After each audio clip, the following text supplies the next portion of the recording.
Today on Locked On Rockies. Unfortunately, as we're getting to this point in the year, there's things to be excited about and things to be encouraged about as the fight to finish is strong. Unfortunately, it's looking like Colorado Rockies pitching has run out of gas. You are Locked On Rockies, your daily Colorado Rockies podcast. Part of the Locked On Podcast Network, your team every day.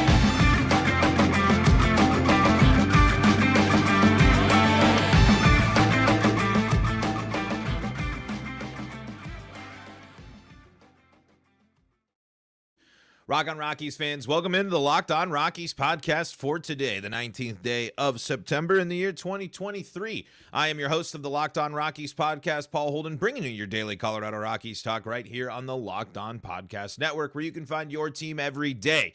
If your team is the Colorado Rockies, well, guess what? You're in the right spot. That's what we do around here. Crazy, I know. A podcast called Locked On Rockies, and they talk about Colorado Rockies. What? Yeah, that's what we do. Because we love Rockies baseball, we love hanging out with you, and we love talking shop here on the Locked On Rockies podcast. Find us on your favorite streaming service. Find us on the Locked On Rockies YouTube channel. Find us on SiriusXM and the SiriusXM app. Of course, your favorite streaming services as well. I'm Paul Holden, your Rockies fan extraordinaire, bringing you your daily Colorado Rockies talk. Been doing this show for about 3 years now, and 3 seasons, I should say, not 3 years. It's weird. But also been following this team my entire life.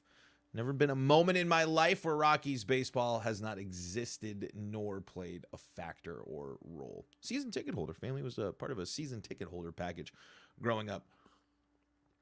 Today on the show, we'll look at that game last night. We'll look at a trend on the pitching staff.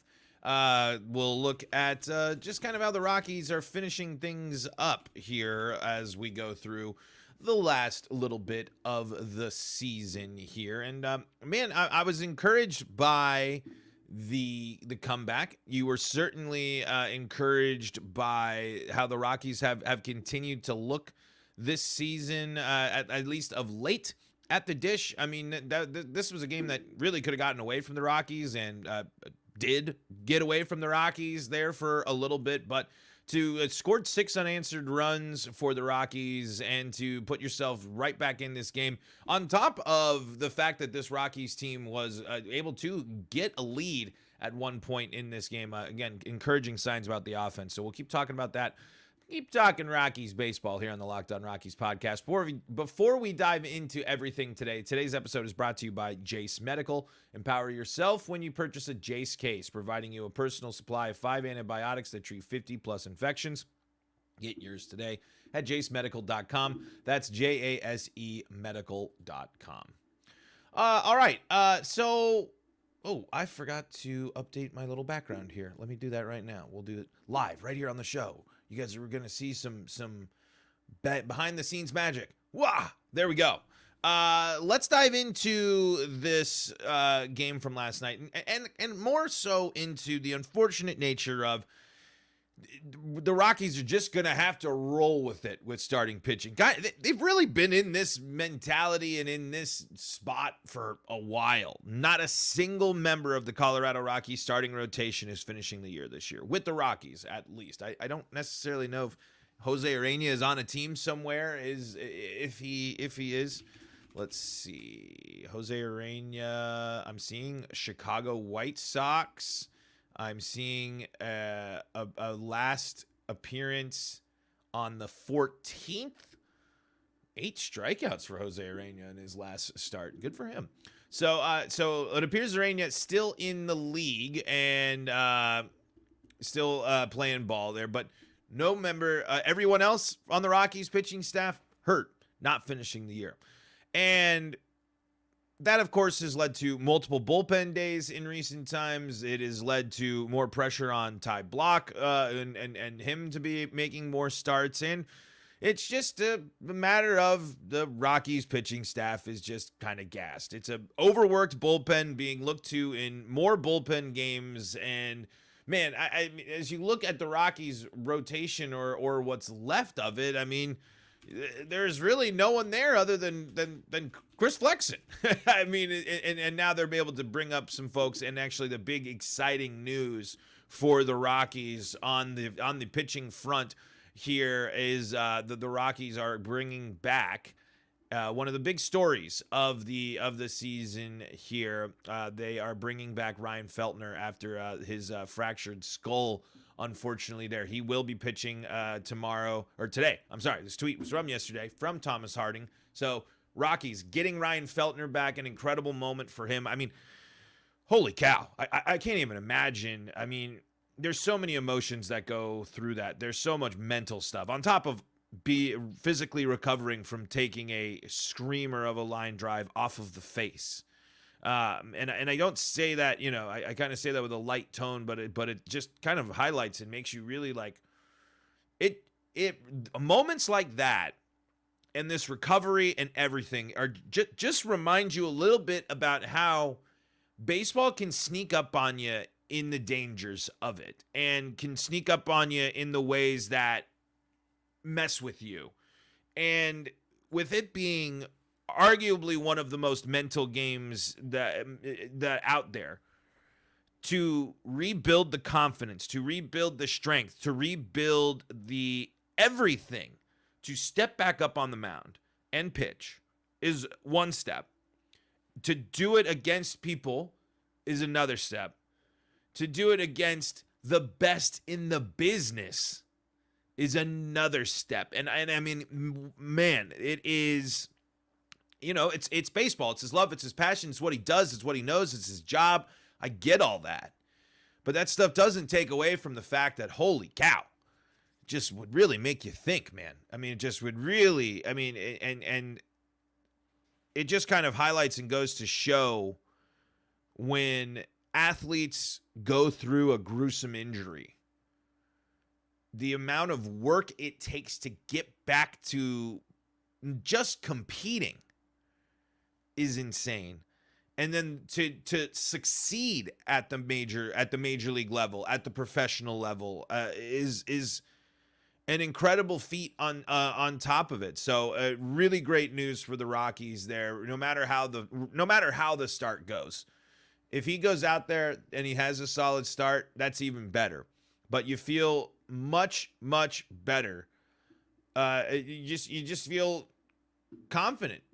You can just feel like that a big weight is lifted off your shoulder if you're Ryan Feltner, because he is stepping back on the mound at the major league level in the same season, mind you, after facing a really difficult challenge. So I got to give our props and got to give our flowers there to Ryan Feltner. But the Rockies, obviously Chase Anderson and these others, I mean, there's just no one left that is going to make you sit there and say, yeah, the Rockies are going to have a dominant start. Now, Chase Anderson goes out and does what he did last time and dominates for 7 innings, of course, no-hit ball, which is great. But as we've looked a lot long-term, big picture, everything, you're just going to have to ride this wave of pitchers out. And it's clear. I mean, I think it's abundantly clear for the Rockies this offseason is they have to go get some starters. They got to bring, and they can't just be anybody either. If the Rockies aren't going to research or dive into and figure out and continue to work at figuring out the pitching at Coors Field, they're going to fall behind. The Rockies have to bring things up in tandem, because what I think personally, the Rockies got to the playoffs led by really good, the best pitching core the Rockies had ever had. And the Rockies pitching staff was able to keep them. And I know there's a lot of the same names on that staff, but obviously younger, different phases in their career, and healthy in pitching. As they're going into this position right now, and you're looking at a team that does have an interesting and fun offense, you have a team that is going to have plus defense, that is going to be able to back up and help out some pitchers more so than other defenses will be able to. You got to add some depth. The Rockies can't afford, even if it is another rebuilding down year in 2024, the Rockies can't afford to go through another season with the lack of starting pitching depth that they've had on the team. Granted, I know they're going to hope for some of these young guys, hope for some of these trades and some of the guys coming through the system, and hope for a return for Feltner and Davis and Peter Lambert, of course. But we're starting to see, at least for Lambert's sake, I think we're getting a pretty good understanding and a good idea of who Lambert is as a pitcher and as a starter, at least this iteration of him. He's young enough that certainly things and adjustments can be made. But I think the biggest glaring need for the Rockies, and it's not, I know it's not an obvious or a crazy statement to say, is starting pitching. But it's just, it's how do you entice people to come now? And what type of talent can you attract in free agency when it comes to a starter? Because they can keep looking for the waiver wire or what have you. But I really do think if the Rockies want to take a step towards seriously beefing up for, say, a 2025 run at the earliest, they're going to need pitching. When you look at the teams led by a lot of young, exciting guys in the league, and especially I think Cincinnati is a great example, part of the young excitement there are the arms and some of the pitchers that you have or that they have. The Rockies don't have that. So for the rest of this season, you're just going to have to kind of roll with it. There are going to be more bullpen days. There's going to be openers probably. There's going to be this. There's going to be that. It's going to be kind of wacky. I mean, Chase Anderson and Ty Block and Chris Flexen are all going to go out there and continue to make starts. But let's be honest. Let's be real. Are those guys really crucial and a big need to help you in the long run? Or can you go out and start attracting some talent in the free agency pool that's at least capable of producing what they've produced for the Rockies this year? I mean, there has to be some people that you can bring in this level, because none of them have dominated really at all. They've had some interesting moments, sure, but that's where we're at. How likely is it? How much influence and how much sway and how convincing can the Rockies be to get people to go to Colorado? That will be left to be seen. All right, so that's kind of my little pitching segment I wanted to talk about there. I want to talk about the Rockies continuing to show fight. I want us to talk about the Rockies getting back in the ball games.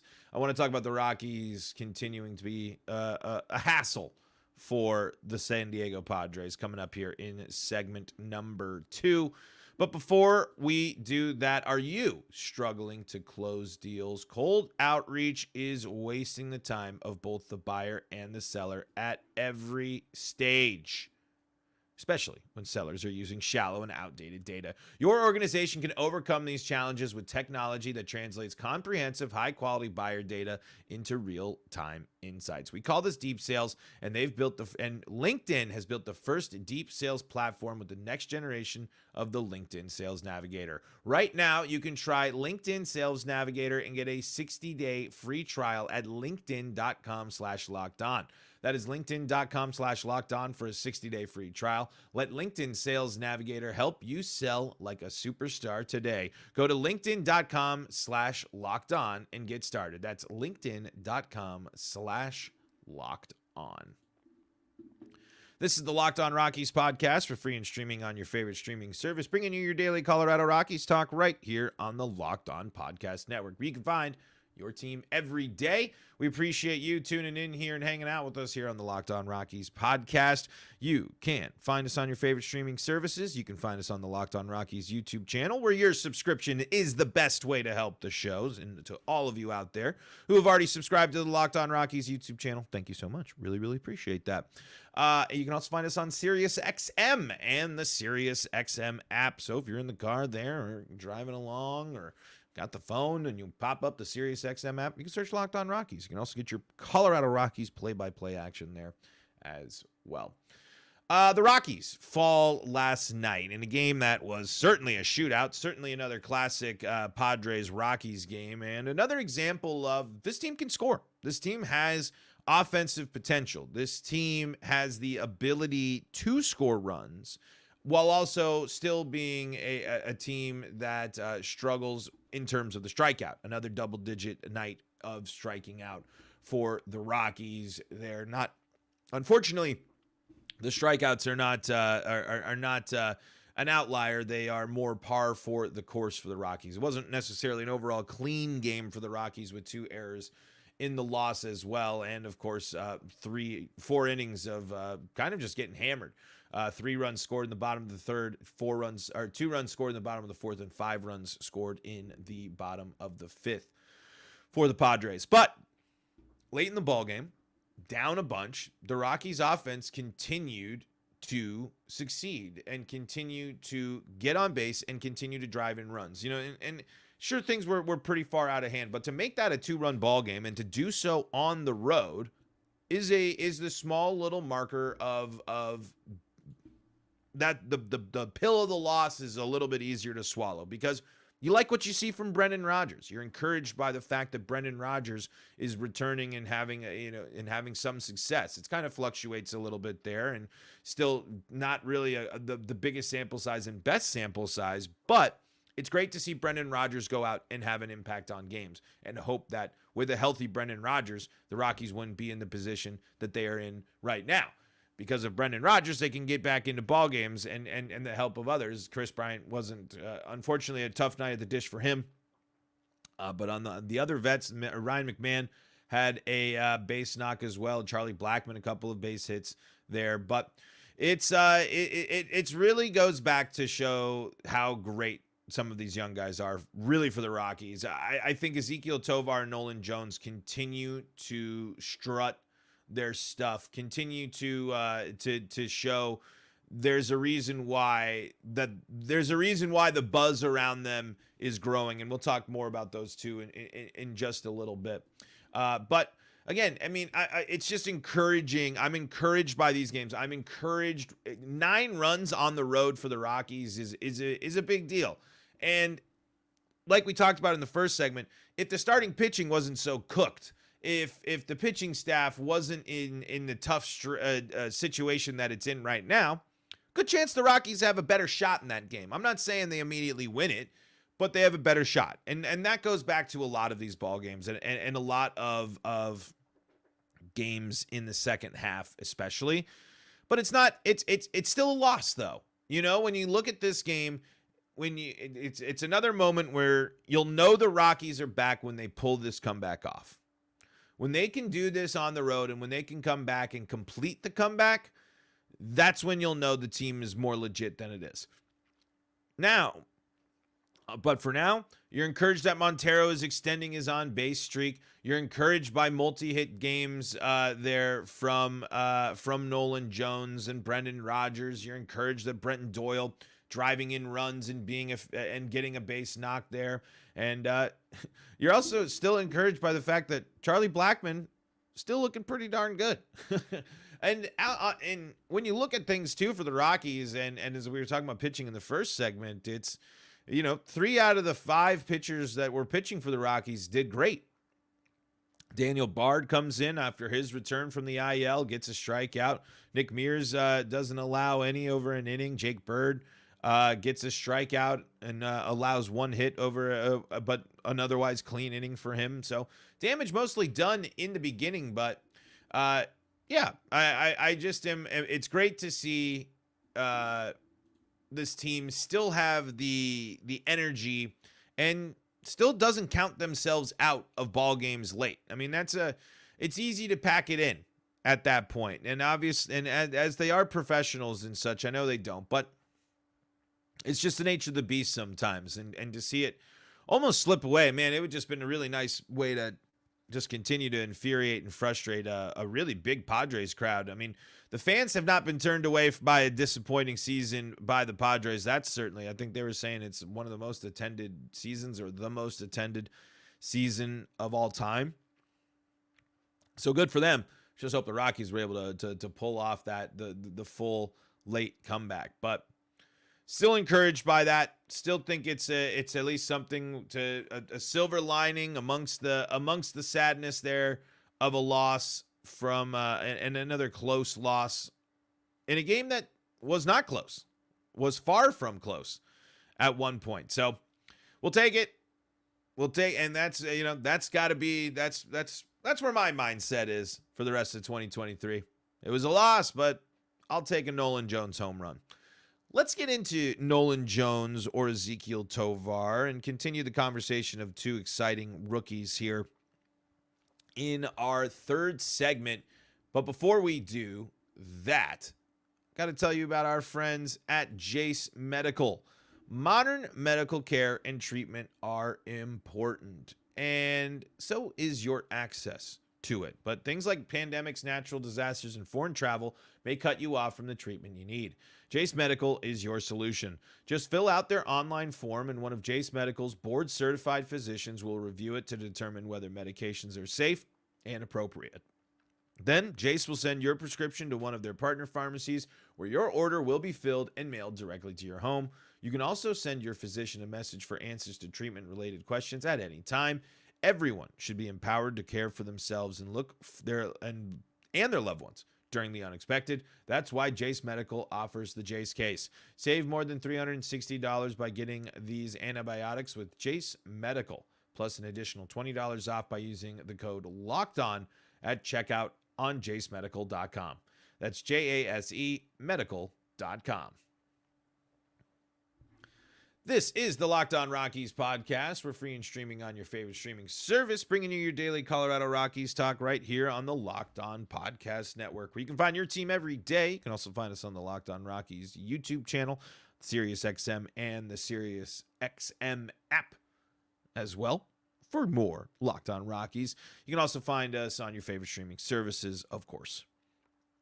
So I wanted to dive in and say and do a thing of Ezequiel Tovar and Nolan Jones. Who do you got? Who are you picking? Who are you more interested in? Because I think I saw someone call Jones the best player on the Rockies right now. And then I saw Ezequiel Tovar leads the Rockies in RBI. And then I sat there and I said, I'm just going to bask and be excited about these two guys. I don't really want to do any comparison. I don't really want to plead the case, go over this, go over that, because I'm watching two guys.